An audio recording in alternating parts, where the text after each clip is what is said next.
service of CNC Worldwide.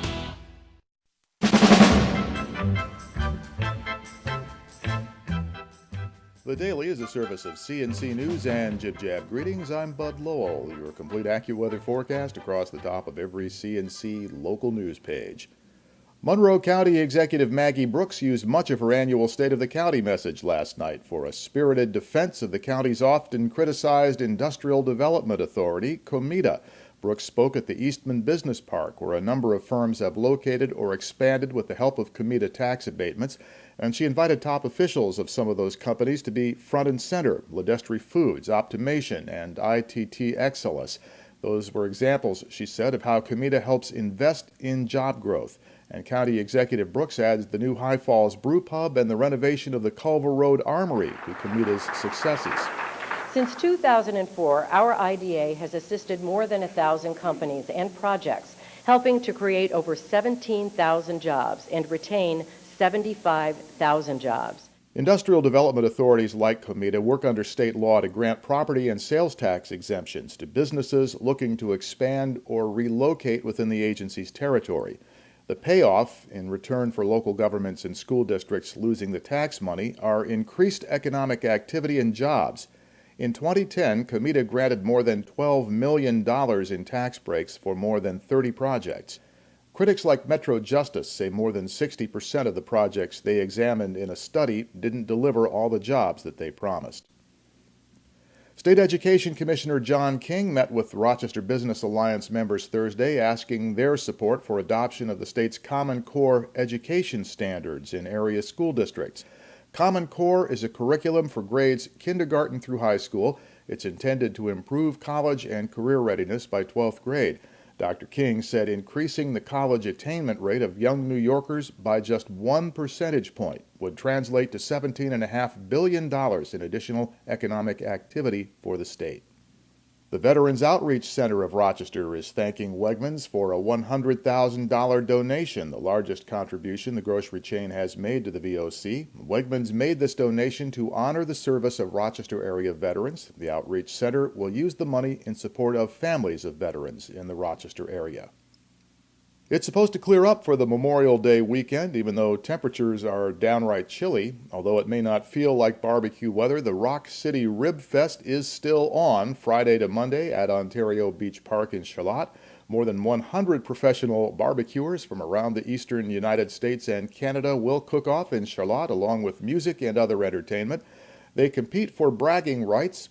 Also $22,000 in prize money, and the $5 admission benefits Golisano Children's Hospital and other local charities. Also this weekend, you've got 3 Flower City days at the public market: Friday, Sunday, and Monday, not counting the regular market day Saturday. More than 300 flower and plant vendors will be there, about everything you need for your flower or vegetable garden also. State Attorney General Eric Schneiderman is warning New Yorkers about a robocall scam that targets senior citizens, telling them they have been approved for medical alert equipment at no charge. The Attorney General says the message uses scare tactics to pressure seniors into signing up for a $35 a month medical monitoring service and tries to get their billing information. Schneiderman says some consumers report more aggressive follow-up calls in which they're pressured to give up their credit card numbers. The calls appear to come from somewhere in the Syracuse or Utica area, 315 country. One number recorded was 315-294-5936. Schneiderman said his staff called the number left by these robocalls and got a person who gave them a bogus address in Orlando, Florida, as headquarters of the alleged business. He says anyone receiving one of these calls should not give out any information. State police have charged a Pittsford dentist with falsifying business records in order to boost his paycheck.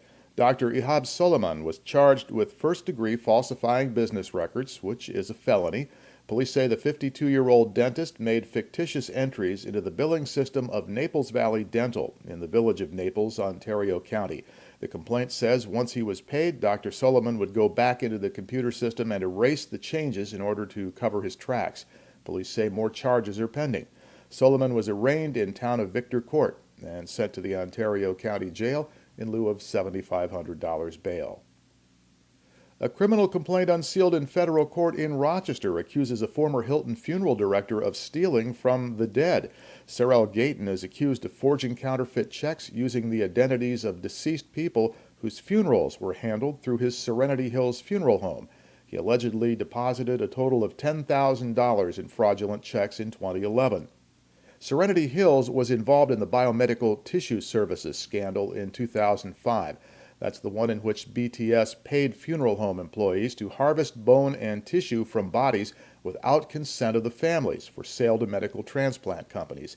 Gayton was charged in connection with that case, but he was acquitted in court. Also in U.S. District Court this week, a 34-year-old Rochester woman was sentenced to 10 months home confinement for her part in helping 2 Monroe County jail inmates escape 2 years ago.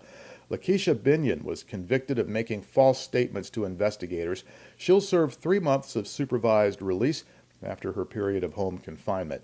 Binion was accused of arranging for a lawyer to deliver a Bible, a cell phone, and a charger to inmate Joseph Mitchell. The Bible had hacksaw blades hidden inside. Mitchell and fellow inmate Eddie Palmer then sawed through the bars, jumped from a second-story window, and Binion picked them up as arranged over the contraband phone. She drove them to SOTUS, and that's where both men were caught about a week later. To the left of the player window are links to these and other stories, and at the bottom of the page, links you can use to post your news and information directly to us. The next news is as it happens. The updates are as necessary. I'm Bud Lowell, CNC News.